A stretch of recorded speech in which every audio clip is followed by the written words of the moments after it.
Welcome back, guys. Welcome back to the Sports Prophecy TV. And it's your boy Jay Taylor here, and I'm here to basically break down the 2023 CONCACAF Gold Cup. So let's saddle up and let's get the information out there. Jamaica, United States, Nicaragua is in the same group. There are tougher groups out there, but I'm still a bit on the side of caution. I know a lot of Reggae Boys fans are thinking this is the year. This is the year that Jamaica is supposed to go in and show our dominance and show basically how we have been improving. But I'm operating on the side of caution, guys, because as we know, Jamaica, previous Gold Cup, we were a bit optimistic and we thought that yes, this is the year. It's time for Jamaica to basically go out there and get the job done. We did have some success in previous Gold Cups with limited squads where Jamaica went into the finals and also the quarterfinals. But this time, I believe that it's going to be a very interesting tournament because I don't think that teams like the United States coming off, some would say, a disappointing World Cup qualifiers. I don't think a team like the United States is going to come into this competition with a B team or a C team or just come into this competition with trying to work out players that they want to see in the future. I think the United States and Canada and those other teams will be bringing strong teams for this competition because they do want to get some results. However, on the other hand, as we know, Jamaica is going through the rebuilding phase where we have a brand new head coach. Um, we're finally shaping up like a team that wants to do well going forward. So I know the Jamaican fans have a lot of high hopes for this upcoming Gold Cup. But as I said earlier, I'm going to be quite cautious. When you look at this group, a lot of people would say, okay, let's look at the Nicaragua. And we don't know the next team who's going to come through the qualifiers. There are also some dangerous teams playing in those qualifiers. And I think that might be very interesting and it might just flip the group on its head. A lot of people are saying that we probably get a team like Curacao. I actually wouldn't want a team like Curacao in this group because if Curacao comes into this group, they make it very interesting because I think this is a team that has been slowly but surely improving. They have been gradually taking steps to become better.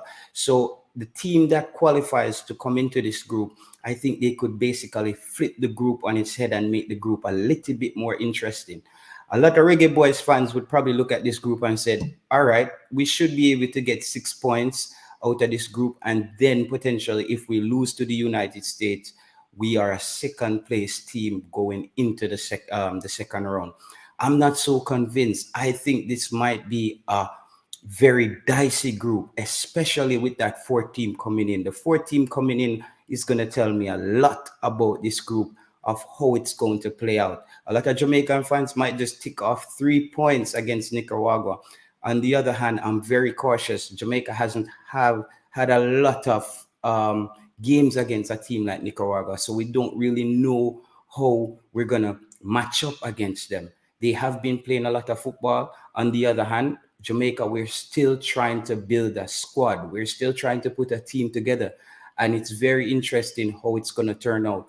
We're hearing news coming out that players are recovering, players like Leon Bailey, who I think is intricate to Jamaica's success in this Gold Cup, and Mikel Antonio. We're hearing rumors of Damari Gray. That's another top class player out of Everton. If that player gets it together, gets all his documents in time, he should be someone who comes in and bolster this Jamaica team. So I'm looking forward to this the how Jamaica prepares for this Gold Cup going forward. I hope they have at least 2 games. Some people say that's debatable because you don't want your team to go into a Gold Cup with tired legs. But I think we have to evaluate how much football has this Jamaica team been playing together.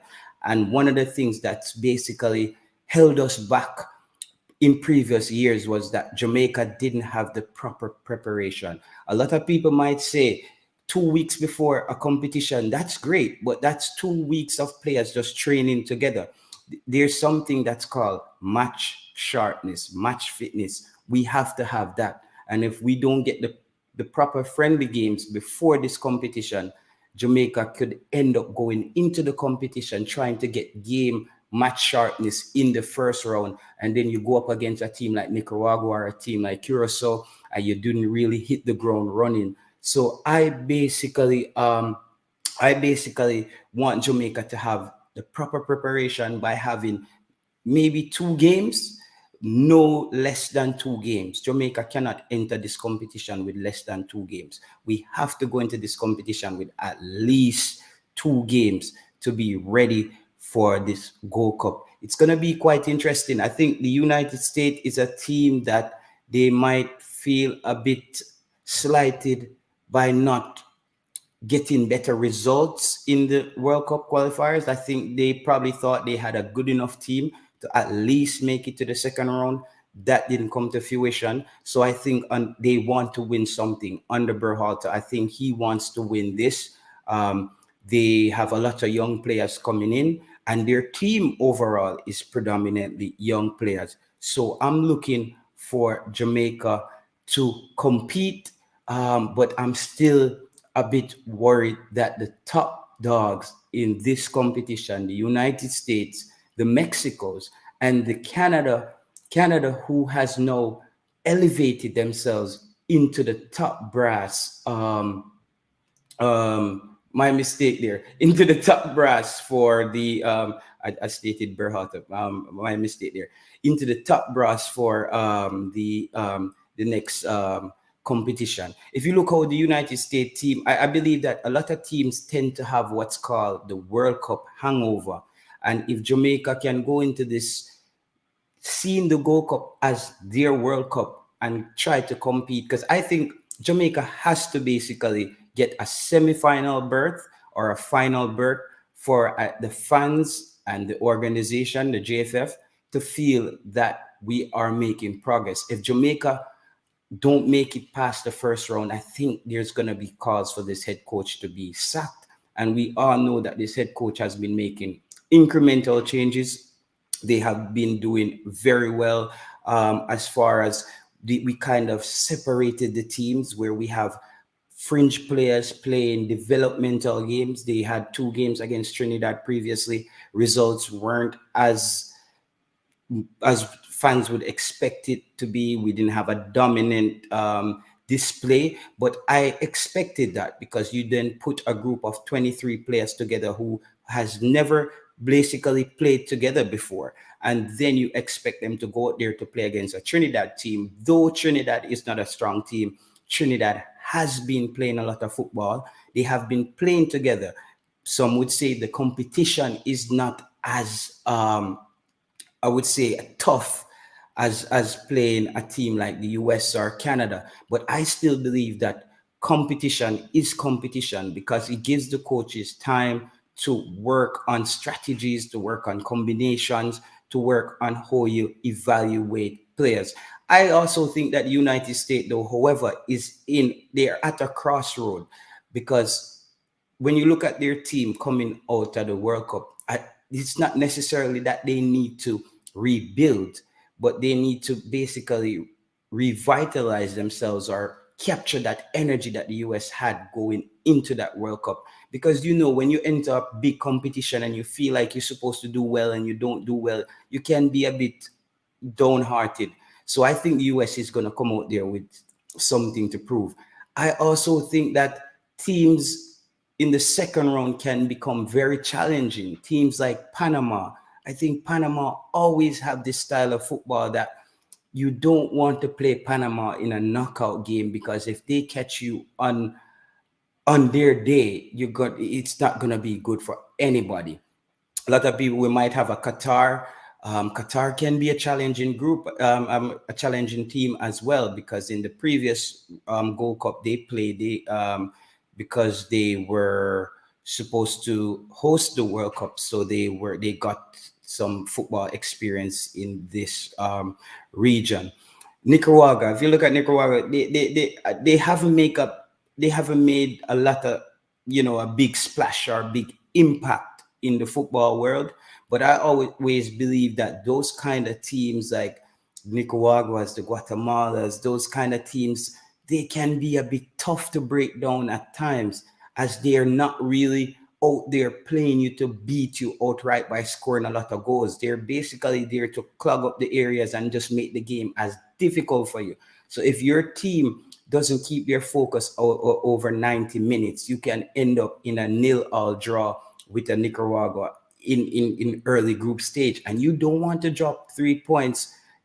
And if you haven't played the United States as yet, because Jamaica is this is basically a home. These games are going to be, I think, United States at this point, we have to say, Mexico, looking at how Jamaica played Mexico in the Azteca, I have to say that the United States is the #1 team in CONCACAF. And it's a very close tie with Canada, because Canada, I've never seen a team made so much progress in a short period of time like Canada has done. Canada basically has just stepped up their football.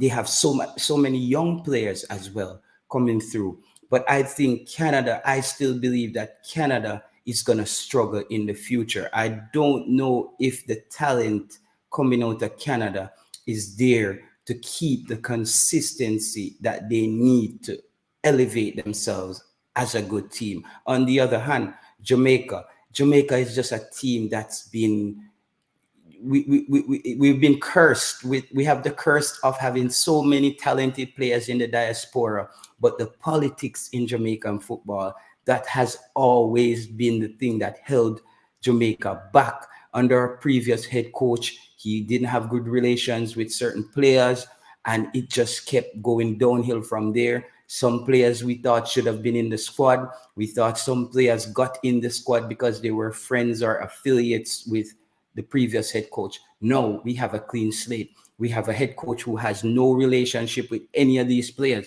So every player coming in for Jamaica now should have a clean slate. You should make the team on merit. And we can basically see that's basically what the coach is doing.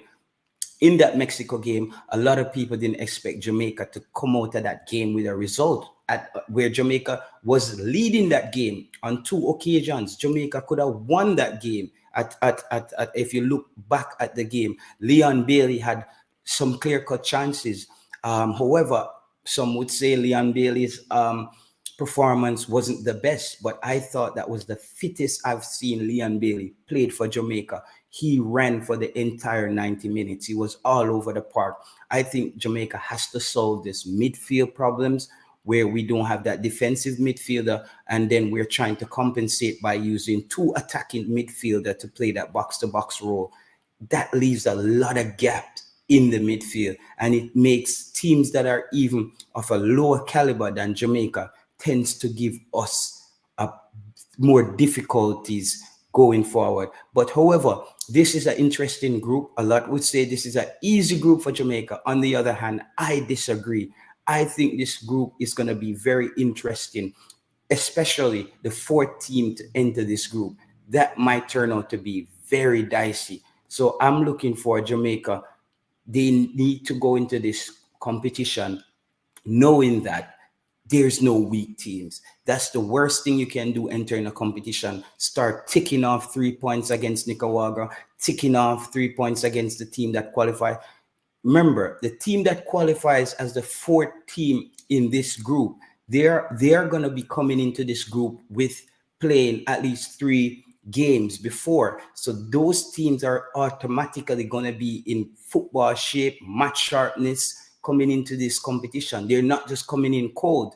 And teams like Jamaica, we're kind of entering this competition cold because we're not doing any qualifiers. We're going straight into the competition. So I think the 4th team coming into this group, it's going to be very interesting. Teams like Haiti, I know Haiti is always a team that they have the potential and they're supposed to do better, but it never really come to fruition. But I think this might be the year for Haiti to make some noise, because there's a lot of talent there. I know the country has been, struggling with political and civil war, but they seem to always get it together when it comes to football. Their females as qualified, they always seem to separate the football from the politics somehow. I don't know how they do it in Haiti.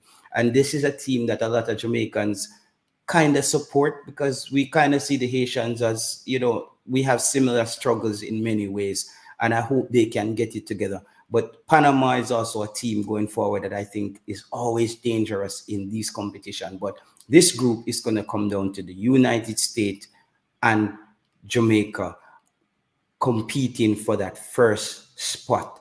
I think if one of those teams drop 3 points to the weaker teams in the competition, then the group goes up in the air, and then it becomes a bit more dicey, where they can't draw any games. They have to get out and out wins, or it comes down to goal differential in the latter stages. So thank you guys for joining. This was just a quick breakdown of this group. A lot more videos to come. Tune in next time. As you know, I'm going to be doing more videos. Just started the channel, not expecting a lot to get massive or anything like that. I just want to have my say when it comes to football. Very passionate about football. And thank you for everyone who's also watching this video late. See you next time. Peace.